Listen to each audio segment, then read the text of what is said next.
Okay, I think we're going to get started. Let me start out by, I think we ought to give a big hand to Tim Webster, our president and CEO of Brightspire, and he's here today. Tim, welcome. Glad to have you here today. Good to be here. Good to be here. Yeah, and I know you're the man with all the answers. So today is about questions and an opportunity for maybe getting some answers to some of the questions that residents have had kind of thinking about this merger and all.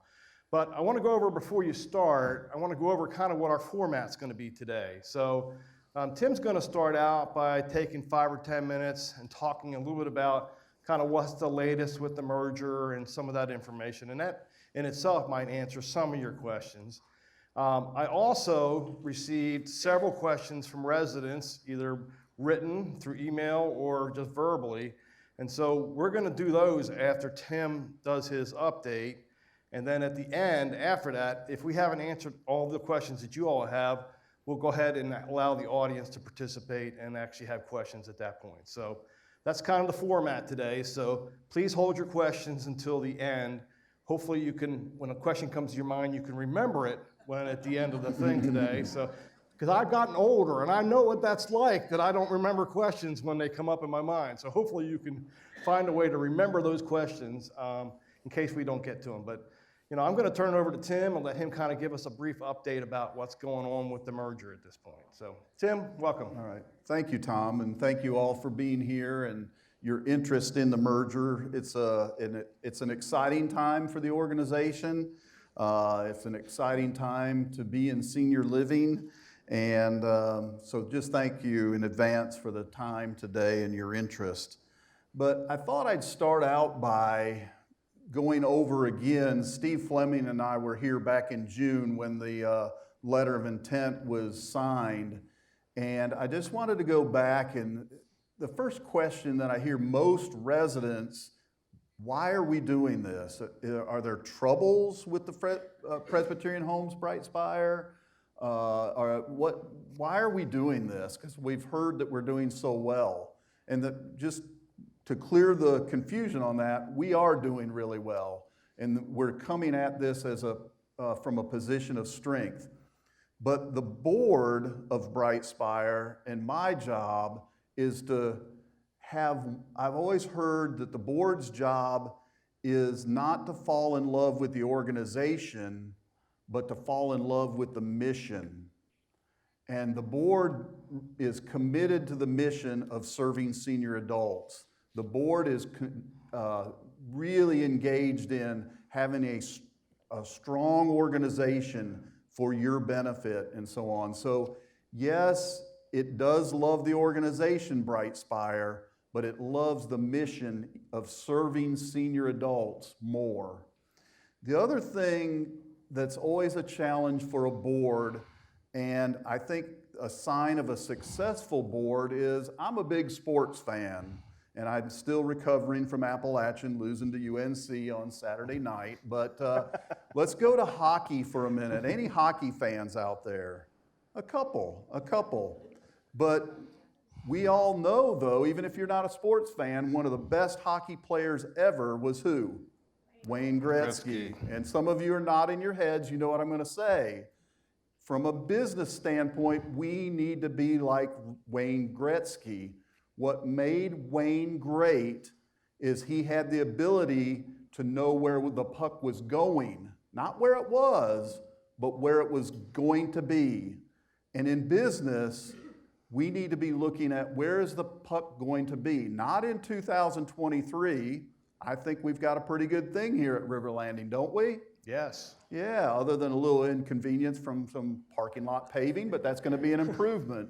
But I see life here pretty good. What about in 2030? What about 2031? As I think about the Presbyterian homes, I have a picture in my office that shows the original 23 residents that in 1952, they were the very first residents. What if the board kept the same policies, procedures, strategy, and vision as 1952? Would we be here today? Would we be as successful as we are today? Thank goodness The boards have always looked ahead to the future. Not saying the board doesn't care about you sitting here today, they do. But their job also is to look to the future. So that's what this is about. So, but why? Tim, get to the why. The first thing I'm going to start out with is workforce. Just before the pandemic, we had 20% turnover, which I thought was ridiculous. Our turnover today is 40%. Why? Why? It's not the pandemic. It's a change in the workforce. I have 2 children, 20s and 30s. Their idea of work is different than what I have and different from their grandfather's idea. It's changing. And we can say, I'd like to go back, but I'm not going to change my daughters. And these are talented people that are coming into the workforce. It's a challenge for us. There's a nursing shortage out there. It's not changing. We have to change with that. We have to look for ways to attract and retain people. So there's challenges in the workforce. There's challenges in finding dining and wait staff. All our jobs out there, it's a challenge. But we can do it with scale and being together versus a small employer. Let me give you an example. I was at Friends Homes 2 weeks ago at a resident event, really nice event. Beautiful young lady, I could tell I could have been her father. I walked up to her and I said, I don't believe I've met you, but I think you work here. She said, I do. I work in human resources. I said, can I talk to you for a minute? I said, how long have you been here? She said, I've been here less than a year. I said, where are you going to go from here? She said, what do you mean? And I said, well, human resources, that's a field, a lot of different opportunities. And she said, well, I can't go anywhere here. The person in front of me is quite young, and I'm young. I want to advance my career, so I'm going to leave after a couple of years of experience. I said, why would you do that? She said, well, there's no opportunity here. And she was looking at Friends Homes. But I started to talk to her about River Landing. I said, what about Wellspring? What about the village at Brookwood? And she said, well, could I have opportunity there? And I said, yeah. She said, well, how do I do that? I said, well, you talk to your supervisor above you. All I'm saying, it's a really simple case of there's a career path suddenly within the organization. She loved Friends Homes. She loved the residents there, but she was already thinking about where do I need to go next to advance my career, and she didn't even realize. So we have to communicate that, but all those opportunities speak highly of an organization. I'll also tell you that we recently hired a new executive director at Friends Homes. When they interviewed, they asked a lot about the merger. What's that mean? How many communities are there? What opportunities will I have for myself and my family within this organization? It's a real attraction, and that's key for us. We're training a lot of good talent, but it's leaving us. So workforce and career path. The other big item is economies of scale and economies of skill. It seems like I'm talking about just Friends Homes today, but we're in an executive director transition. Economies of skill is we have the ability within the organization, Hank Lovern spending basically 100% of his time right now as we move through the transition. With a larger organization, we have the ability to do that, and operations really don't miss a beat. So that's where the scale from a human resource standpoint. But here's where it's biggest. Just had a gentleman, Mr. Quick, you were up here asking about some River Landing finances, and we mentioned some debt at River Landing, which we've got a fair amount of it. It takes a good bit of debt to build a community like River Landing. But with a combined entity, including Friends Homes of 7 communities, when we have a strategic plan and where we need to go out and borrow money, we believe we're going to be able to go out and borrow $100 million, if you will, collectively. If we save 25 basis points on the interest rate, do you know what that saves us in 30 years? A lot, I heard over here. $7.5 million over 30 years. That's savings to you. That's a big deal. On a smaller scale, let me just share with you, as we're going through due diligence, we're thinking about a new name for a new parent, and I'll get into details about that in a minute. But instead of going out and hiring a consultant like we did to come up with Brightspire, we worked with Wellspring Marketing and Brightspire Marketing. We had a $30,000 proposal for a new name, but we did it in-house, and we didn't have to go outside for a consultant. We don't have a name yet. We have 2 or 3 ideas, but it's those type of things we do internally and don't pay a consultant to do it. We do it in-house. So those are a lot of the reasons why we would do that. Additionally, technology. Technology for running the business and for the technology that you demand for your lifestyle here, we're not at a level that we're happy with. And technology is really expensive. It used to be that we bought machines and that was our technology. Now it's all out in the cloud. And how do we get that technology in your hands, in our employees' hands, and keep them trained on that technology? It's really important, and again, we need more of systemness, if you will, to help with that, because it's really expensive, really difficult. So where are we now? Where are we in the process? In June, Steve and I were here and announced that the board had signed a letter of intent. That's a non-binding agreement. Since then, we've been working towards what we call a term sheet. And in the last week, the board has met again and approved a term sheet. A term sheet is basically, it gives us a roadmap to get to a final definitive closing agreement, if you will.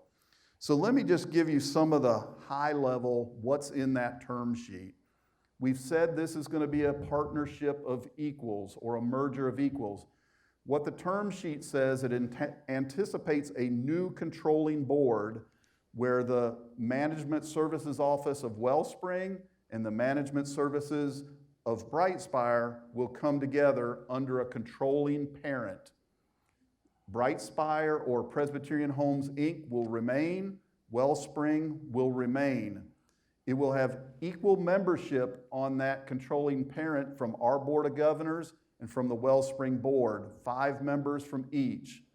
We will have 1 resident from each organization, from Wellspring and Brightspire, and then we will have 3 at-large members, 3 folks from out in the community that have never been on the Wellspring Board or the Brightspire Board, so a total of 15, okay? So really important there. That's how it will be governed. That controlling parent will also be the board for Wellspring that has to remain because they have an obligated group in debt.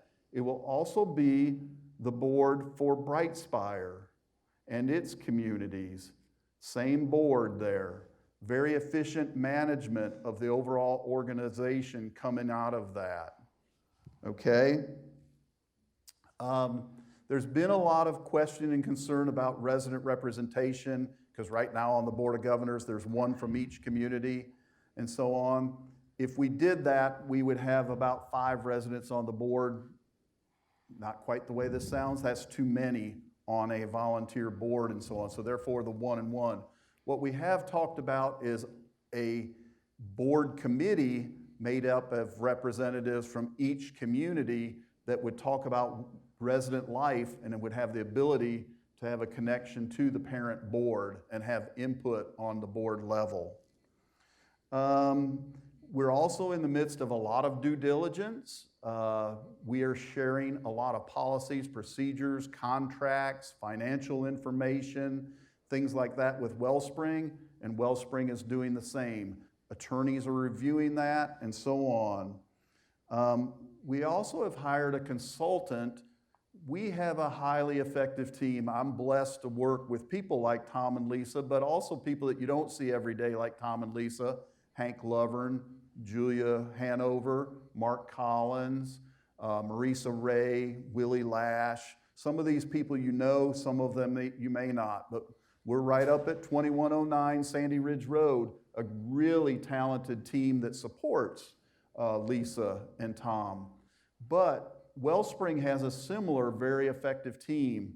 And it's not just as easy as putting those teams together and say, let's go to work, folks. These are representing people's families, their jobs, things they've been doing. How do we put those positions together? So we've hired, if you will, a coach to take two highly effective teams. How do we do that and make one highly effective team? And that's going quite well. What's our timing? You might be asking, what's the timing from here forward? Well, we hope to have a definitive agreement by October 31st. That's a goal. I've got some suspicion there's a lot of work to do between now and Halloween. But we have to have goals, and we're shooting for that. Assuming we make that, we have to hope to make it final by the end of the year, and then January 1, we would go live with the new parent, okay? So I'm giving you high-level details here. So I'm going to stop there other than two last comments. One that I hear over and over and over as I go to the communities and meet with residents. How's this going to change River Landing? And I will say there are no plans to come in and change River Landing. River Landing's going well. There are no plans to go change Wellspring because things are going really well at Wellspring. As I said, this is for the future. Now, will we share best practices? Of course we will. We've already started to do that. And that's an advantage of coming together like this. The other thing I would say is, where's the management services office going to be? Tom's trying to move us to Nebraska, but no. Hey, that's a good idea, Tim. Much to his dismay, we have property up at our existing management services office. So we're talking with our architects, some engineers, and looking at expanding that space for a significant number of additional people. And the Wellspring team would come to our campus here. And we may have does anybody know how many people we have at the management services office right now? We have about 28 or 29 people. I see Betty Hayes in the audience. Betty, when I started in 1994, there were 8 people in the management services office. It's been kind of crazy the way things have grown over the years. It's been exciting, but I can't believe that. But there's 28 people. We could have close to 40 people just supporting the communities at the management service office when we're done. So anyway, I just wanted to give you that overview before we went into questions. And I think Tom has some questions or whatnot that maybe you all have given Tom over time. Well, first of all, Tim, just thank you for the update. I think that's very helpful. And you answered several of the questions on here already from that. But let me just kind of share a couple things. Some of these are pretty much easy questions. Some of these are a little harder, I think. Sure. So I think the first one is what I was hearing from the residents is, you did a great job of kind of explaining kind of some of the economies of scale and some of the things that would benefit the organization as a total. I think what residents are struggling with is, how's this really going to benefit me personally and individually? And I know that's a kind of a hard question because everything we've been talking about is more global, right? So how would you kind of answer that question for an individual resident as to what benefit this is going to bring to them, either now or maybe in the future? So I don't know that to be honest with you, I don't know that you'll see a benefit immediately. I think in your seats, the value of the management services office is sometimes hard to see. And we don't go around trying to market the management services office. There are accounting services, there are technology services, there are operational services, there's fundraising that all is supported at the management services office and that you all benefit from and so on. And really, Tom and Lisa and Megan Brown are the ones that benefit from that. It's just going to be a deeper bench there, if you will. But here are some ideas. They're not definite or whatnot, but as I think about River Landing, one of the things that is really a challenge, and we're just fortunate to have a super director in Joseph Burdett and his team in dining. Dining's not perfect. There's complaints and everything. But when I think of River Landing, there are 4, 5, maybe 6 dining venues. 6 restaurants we're running, okay? Something that we would love to have but don't have the scale right now is a corporate chef. What happens when we lose a chef? We go without at our communities, right? What if we could plug one in? What if we could get a little better, more help in the menu system and changing that more rapidly, making it stronger? What about, now you all have the creme de la creme in Joe Louis in service in a dining room. Not everybody does. Not everybody does. But that takes a lot of hard work. What if we had a better policy standard on service to our residents? And this isn't just about River Landing, it's about the other communities as well.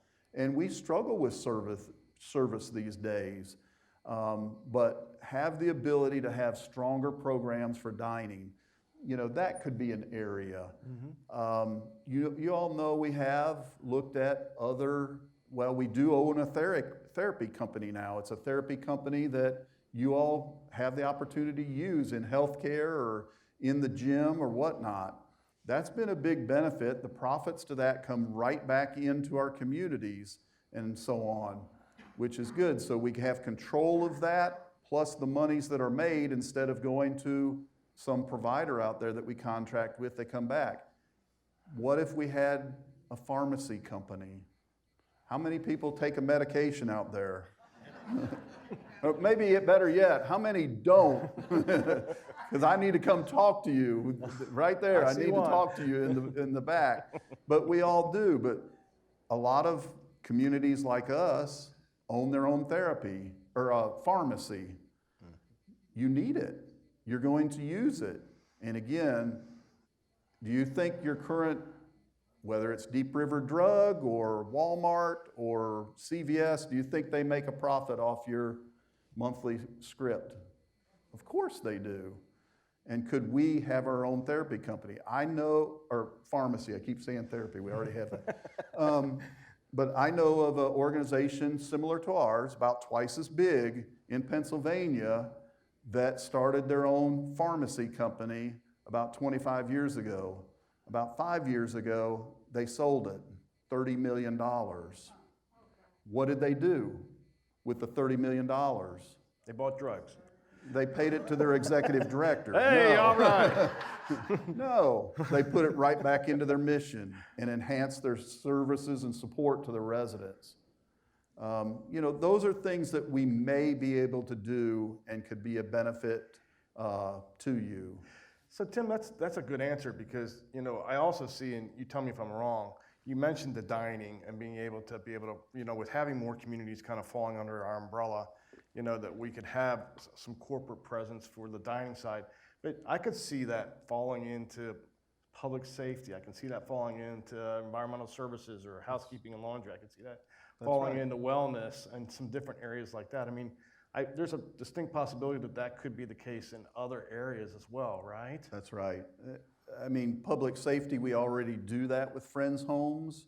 We could partner further with, you know, being in the triad, again, the workforce issue. If we have a more centralized public safety, it's a challenge for those to get and attract and keep those employees. But when there's more opportunity, there's synergies there. So maybe it's not a direct, you know what, my monthly service fee is going to be less, but it's more of an operational situation where we're going to be able to fine tune what we do here in our other communities by having the extra expertise, being able to come in. So that's right. Okay. So this was a question that came up. Will the merger change the vendors or outside contractors we currently use here at River Landing? Yeah. I think that's a good question. It is a good question. The answer is it could change them because we will be looking for the best vendors. Hopefully we've already got the best vendors, but maybe not. We know we have differences between the two, but we think in a period of extremely quickly rising prices, we need more leverage and we can lean on them, and we should get the best prices and the best service from those vendors. So they could change. I will say on the other hand though, we do have a lot of similar vendors, but we will look at all that. I'm a big fan of, with the scale, could there be a purchasing agent? You know, all of our communities kind of do their own purchasing on their own, but should we do more of a centralized purchasing, and can that benefit? Again, these small incremental decreases in cost, they're the ones that come back and really benefit you all. So yes, there could be some changes in vendors, but only to look for the best. Okay. Tim, this is another one that's a little bit hard and to kind of put together, I think, for the residents. I think residents are having a hard time understanding when you look at the size of our organizations versus the size of Wellspring, it appears that Brightspire is a larger organization. And so, you know, why are we kind of sharing control with them as opposed to being the one in control? And I think that's something I think that, you know, a lot of residents are struggling with. Sure. Yeah, and if you do look at us, just assets, revenues, and so on, we are larger. But this is about looking ahead. It's not about who's bigger from an asset. It's how do we ensure we maintain high quality service and care to our residents 5, 10, 15 years from now in the best ways. We're not much different than from hospitals. And why have they come together and merged? We can't keep giving you all 7% increases every year for the next 15 years. It's not sustainable. I mean, I know you wouldn't be happy, but if that's the economics, we can't just say that's the way it works. Sorry, 7%. That's what we kind of had to do last year, but I don't want to keep doing that forever and ever. We've got to do things to combat this, and this is just one way, I believe, is consolidation. Okay. So Tim, I know when I got married, it was a merger of two people together, right? And so, you know, Not really. I went into— I've met your wife. Yes, well, that's what I was going to say. So, you know, the idea of having, you know, my thought going into it was going to be two CEOs in the house. Yeah. But I quickly learned that was not the case, yeah. That it was not going to work with two CEOs in the house, and I had to let go of that idea very quickly in my relationship. And so I think that's a concern of residents as well, is, you know, you and Steve, I know you know each other, have known each other for a long time. And so can you just talk about, you know, the two CEO thing? And we know, I think everybody knows a little bit of how it came about, but, you know, what are the advantages and pitfalls maybe of that? So yeah, I mean, Steve and I are working through that. We've had one, I would say, fairly major disagreement already, and you know, it is a challenge, and it will be a challenge. But we always talk about, go back to the why. Is it the ultimate important thing for Steve to get his way, or Tim to get his way, or why are we doing this for this new organization? It's about the care and service to the residents and making sure we have an organization that's strong for you. And so Steve and I have to work through that. And we've talked about there being a process or a small committee, probably two or probably three. If we get in that situation of we can't agree, how can we go to somebody? Now, there should probably be pretty strong incentive that we don't want to go to this committee of three that will solve our disagreement. We'll make it three people like Wiz Horner, you know. Wiz Horner's brothers and sisters will be the three, and we're like, if you can't agree, you're going to have to go to them. We'll be like, no way, we don't want to do that. Are you talking about Johnny Carson? Yeah, right. But it will be unorthodox. I know we've shared that there's cases out there where it's worked, but I argue there's cases out there where a single CEO hasn't worked, right? So we're working through that. We have different departments or areas reporting to myself, different departments, areas reporting to Steve. We're talking about a lot about, we use the analogy about being careful about being in one another's sandbox and playing with one another's toys, but it's new, it's intriguing to me. It's already brought up some challenges, but we think the higher goal of a really strong company for the retirement communities that we're here to serve is more important. You know, we talked a little about the fact that, you know, we've got some age in our leadership here, you know, maybe not so much you, but I know, you know, I'm 61 now. Me too. And, you know, I think part of I remember from the meeting with you and Steve when you were talking about it was, you know, both you and Steve are also kind of getting up there. So at some point, do you anticipate, you know, the co-CEO thing, I get it, that's something that's probably going to last for the next 5 or 6 years or maybe a little longer, who knows, right? So after that, do you kind of anticipate, and I know you don't have a crystal ball, but do you anticipate probably that eventually this will be a one CEO organization at some point? Yeah, so that's really a board decision. That's not Steve's decision nor my decision. That's the board's decision. Steve and I have pledged that we want to work really hard as co-CEOs to make the board, when it comes that time, to make the board kind of scratch their head and say, we kind of doubted this and we kind of wondered about this co-CEO situation, but it's worked out pretty well. Should we do that? If I had to bet right now, I would bet that the board, and when that time comes, would say one CEO and whatnot. But we're willing to try and make it so successful, the board would wonder, maybe this is a better way. Okay, thank you, good answer. So I get this a lot from residents. You know, every time we have an event here that we do, I have residents come to me and go, you'd never see this happen at Wellspring. So, you know, I think the culture is different, certainly there, than it is here. And so, you know, I think there is some concern from residents that, you know, that we would be invaded by Wellspring and their culture, and that we're going to have to accept a culture that's different than what we have grown and to know and love here. And so I think there's just needing to be some reassurance that that's not really going to happen. So Sure. Yeah, I hear that. And, you know, what I like to say, though, is the culture of a community comes from you. I'd love to put Tim Webster's culture in place here, but you wouldn't love it. It comes from you, the residents. You all make the culture. Tom and Lisa try to influence it every now and then. They don't always do so well. It ends up whatever you all want. They just kind of manage it, and they tell themselves that they make the culture. But really, the residents, all seriousness, the residents make the culture. They really do. And I just use the existing Brightspire communities.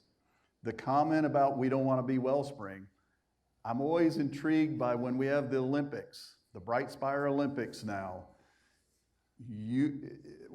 Scotia Village will come here. They'll be like, wow, River Landing is so big, it's so beautiful, but we want to go back to Scotia because it's nice and small and we can know everybody. There's no way those people know everyone. And it's just your perspective. Glen Eyre, they're like, oh, well, all that green space they have out there, that's just too much for them to keep up and mow and everything. We like our wooded area here. So we already get that feeling, and we have a lot of residents that have been on the wait list at Glen Eyre, Scotia, and River Landing. And they go, why? Because how they feel with the resident body there. It just feels right to them. I'm going to guess several of you were on the Wellspring wait list. I'm going to guess you were. Why did you come here? It just made you feel more comfortable here. I know there are folks at Wellspring that were on the wait list here. Why'd they go there? It just felt right to them. So you all create the culture. Okay. This just goes back to maybe more of the corporate side of the merger. So I think there was some concern maybe that some people might lose their jobs because of this. Because, I think in today's world, when you hear merger, people sometimes lose their job, or it's not guaranteed or whatever. So can you talk about that a little bit? Yeah, so we've told our employees, especially up at the senior management level, that we are not eliminating any jobs and we're not cutting any pay. Things are gonna stay as they are. Why is that? A little bit, even I say, that's a little crazy. There maybe should be some savings here or whatnot. But one of the things that Steve and I talked about early on, it's been way over a year now, is we just started brainstorming as we first started talking, and I was talking to him. I said, there's advantages having 3 communities and managing friends' homes, but we still need these 2 or 3 positions. And by the way, we have upcoming in the next 3, 4, 5 years, we have these retirements. So we have these exposures. And as he started talking, they had been growing like us. And he said, well, we need these 2 or 3 positions. And I've got these 2 or 3 retirements. And one of the things we looked at, we said, well, what if we come together and we don't eliminate anyone? Suddenly we have the manpower for these positions that we needed. And if there's these retirements coming up, we have the support there that we won't have to go out and recruit for those retirements. We can absorb it. Admittedly, initially, we'll be a little heavy at the top, but through attritions, it's all gonna come back in line. So that's how we've looked at it. Again, we did evaluate, I hate to put it this way, but is there dead weight in there? And we didn't see it. They're really good, valuable people. And so we've decided to keep everybody.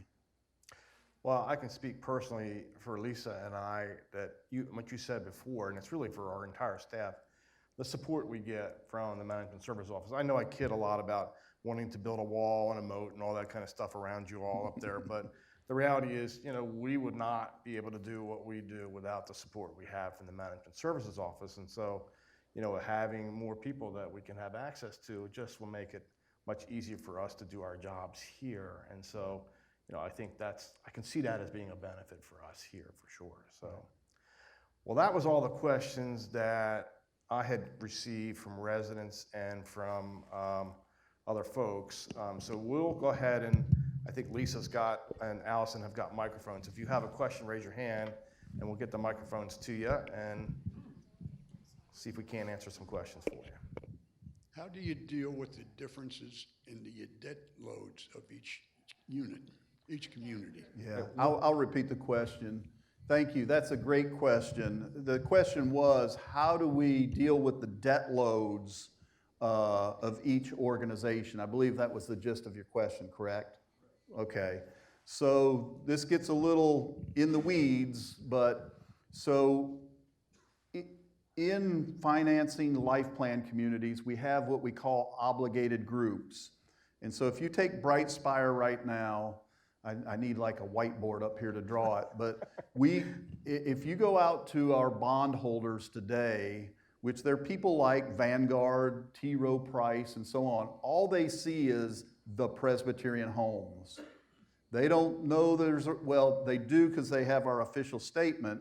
They don't really recognize River Landing, Scotia, or Glen Eyre. So there's this obligated group. You all are obligated for Glen Eyre's debt. Glen Eyre's obligated for yours, Scotia, so on. We're in it, one big family as far as the debt goes.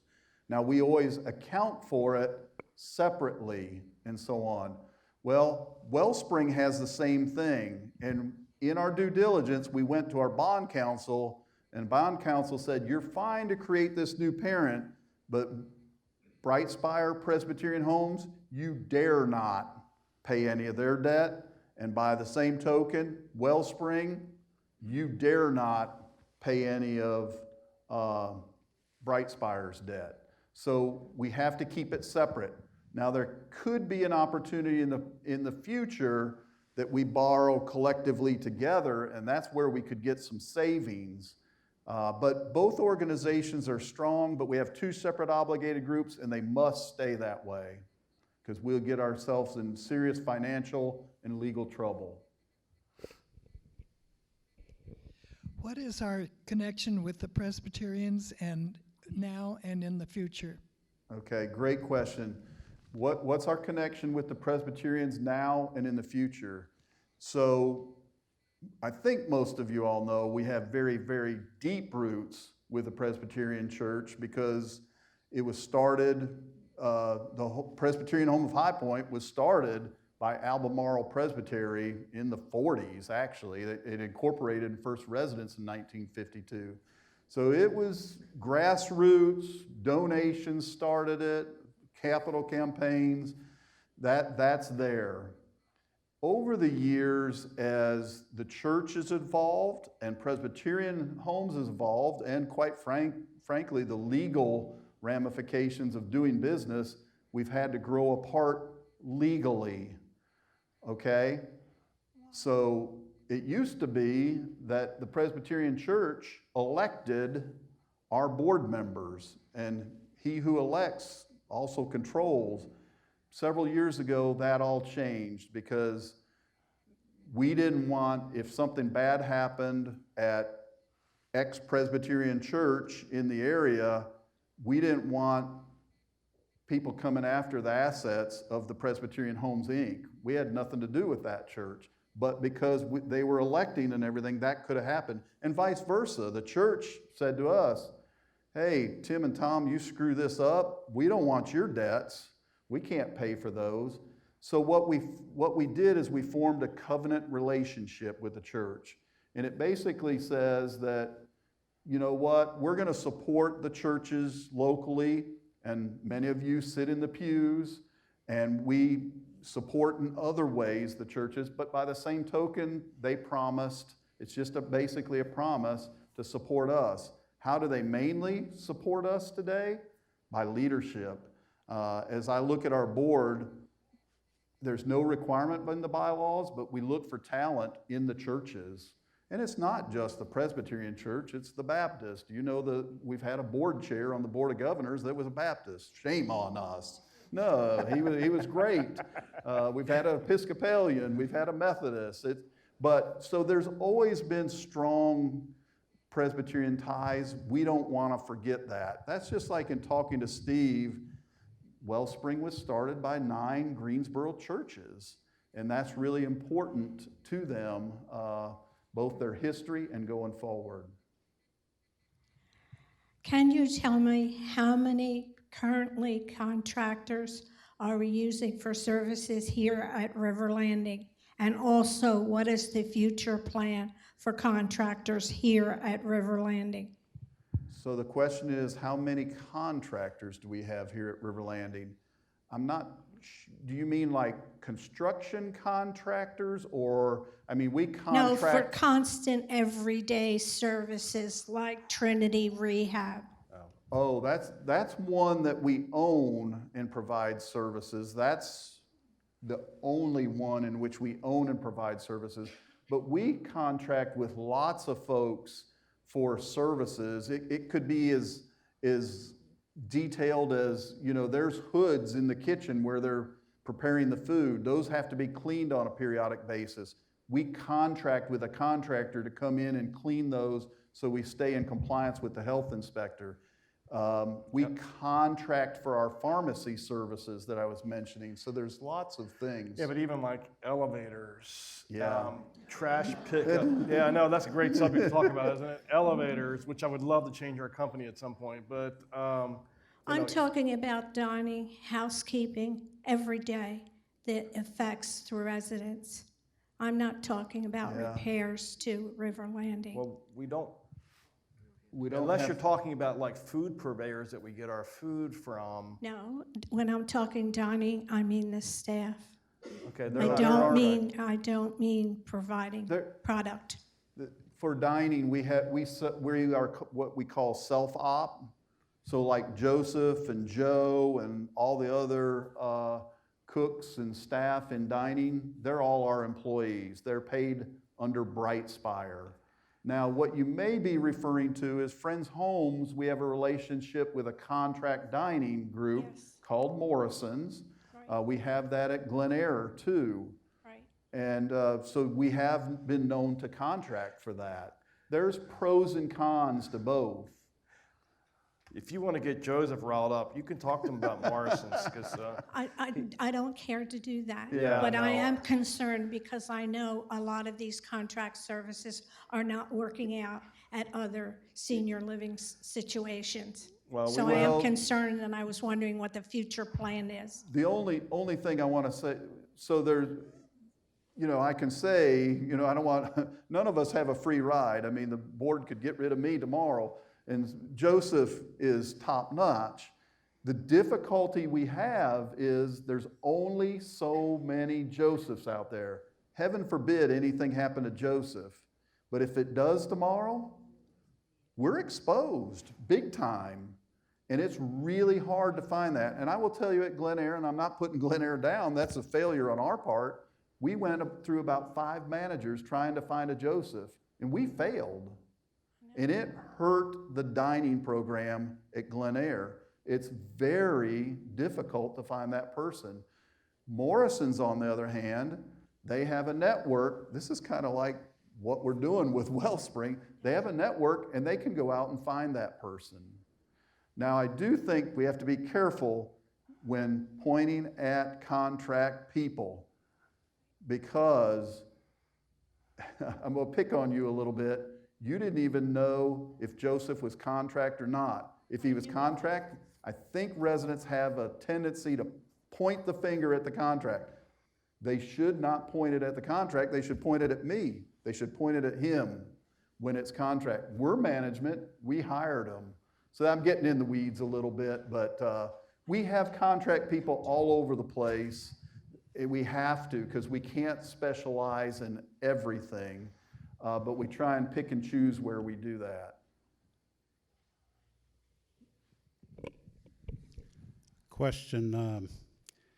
I believe Brightspire has more residents under care than Wellspring. If that's true, why don't we have an equal ratio of board members representing us? Right. So the question was, Mr. Quick believes that we have more residents than Wellspring, which is true, we do. We have about 1,300, they have about 800, something like that. I'm in the ballpark.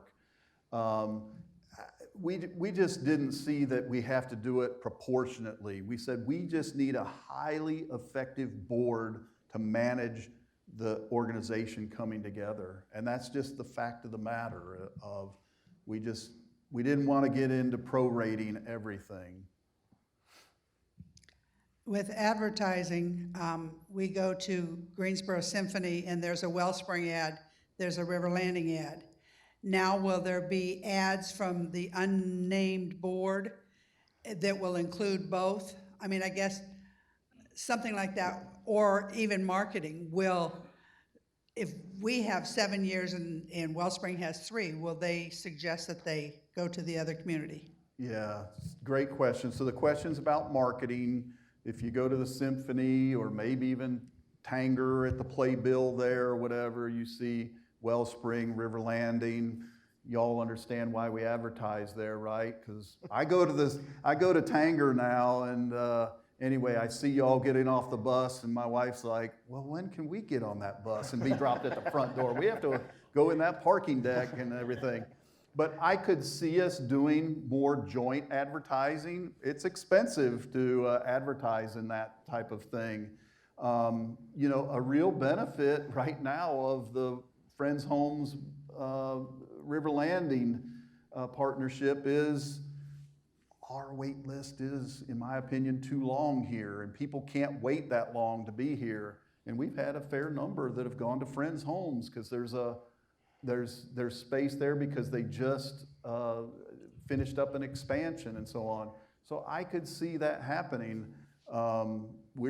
Scotia Village, believe it or not, 2 hours away has benefited from the River Landing wait list because some people love Brightspire that much, I want to make sure I go to a Brightspire community. I'm not saying that fills up a community, but we see that happening. But I see partnering like that, yeah, we will want to do that. But people have a choice. It's sort of like a doctor's practice. I'm sorry, I'll come to it. Doctor's practice in Greensboro. There's getting to be some large ones, say Eagle Physicians or whatnot. You know, you go to look, and if you're looking for a new specialty or whatever, there's 3, 4, 5 of them. Well, they're all under that, or Emerge Ortho or whatever, something like that. It's just choices. Tim, your answer to the question about senior staff seemed to reside with the senior staff at Brightspire and sort of above. My question is, senior staff here and people like department chairs, you keep mentioning Joseph, and I'd throw in Joe Lewis and a few others. Yeah. Are those positions secure? Wait a minute. I really want to hear this one, Tim. Go ahead. How you doing on your budget, Tom? You know, I like to say they're all secure. We're all here as employees at will and everything, so I never say never in that. But, I mean, there's a great team here and so on, and there's no plans for them to go anywhere. But there's also a great team here, and if they want to move up and there's opportunities with their organization and they're well qualified, I want them to go. I mean, I'm going to use one here, an example here at a lower level. This is not what you were talking about, but Sydney Spearing was here, and I think you all loved her very much, but you all should be proud. You've given her the opportunity to advance her career. She was a little stuck here and everything. I don't know that she might not be back one day because she has aspirations to move up. It's not fair to signal or pick out Sydney only because there's others in the organization. We want them to do that and have that opportunity. But there are no plans to have this shell game and come January 2nd, you're gonna get an announcement that Tom's going over here and this person's coming back over here and Lisa's going over here and so on, and you're gonna have 5 new directors or whatever. No, the communities are solid right now, but there has been that opportunity for folks to move, and we want to, if there's an opportunity to advance their career, we want them to do that and stay with us because they understand the culture that we have here.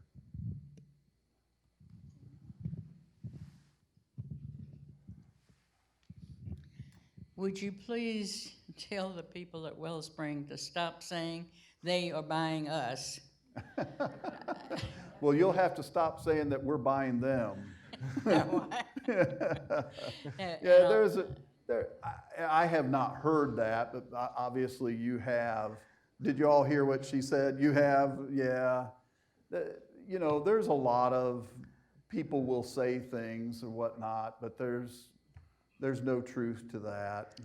And why, if Riverland, if we're so much bigger than Wellspring, why don't we have more representation on the board? Yeah, as I said, this is a merger of equals. It's not about prorating everything, things of that. It's, you know, what would be better? Would it be better for you to have more representation on the board and potentially the organization fall apart and your entrance fee and life here be at risk, or have a good, strong board shepherding the mission forward to have a strong organization that you've invested in and you don't have to worry about that? And I'm not saying you don't have to worry about it now, knock on wood. You've had a great board, but we just want to continue that into the future. And I go back to 1952. That board did not sit there and think, we're just going to serve 23 people for the rest of our lives and keep the same type of board for the rest of our lives. No, they looked at more opportunities over time. And that's what this is talking about. I guess I'm just dubious. I don't think bigger is always better, and that's my problem. I don't want us to come down any of our, I think in our we're service- tops in standard. And I appreciate that, I really do, because I'm the same way. If this is done just to get bigger, we need to turn around and tear up all the papers that we've signed thus far. This is about stronger is better. And that's what I believe this does. And we don't, I'm going to go ahead and share with you, there is a community in North Carolina for the first time that has been put on going concern by the Department of Insurance. Okay? So there are people sitting in that community, signed a similar agreement to what you did, and that community may have to look at them and say, we may not be able to provide this service anymore. And by the way, that entrance fee may not be any good anymore. That's a nightmare for me. That's a nightmare I don't ever want to face. And I know you don't, but we can't let that happen. And that's why this is. It's not about who's got most chips in their corner in this. It's that we have a solid organization that you've signed on a dotted line, and you want us to be there for you and your family, and that's what we're trying to do here. Yes, ma'am. I just want to clarify, when you were talking about the new board, what is going to happen to the current Brightspire board? Yeah, clarification on when I talked about the board. The Brightspire board the current 17 members of the Brightspire board will go away. And this new board will function in its place, just like this new board will function in the existing Wellspring board's place.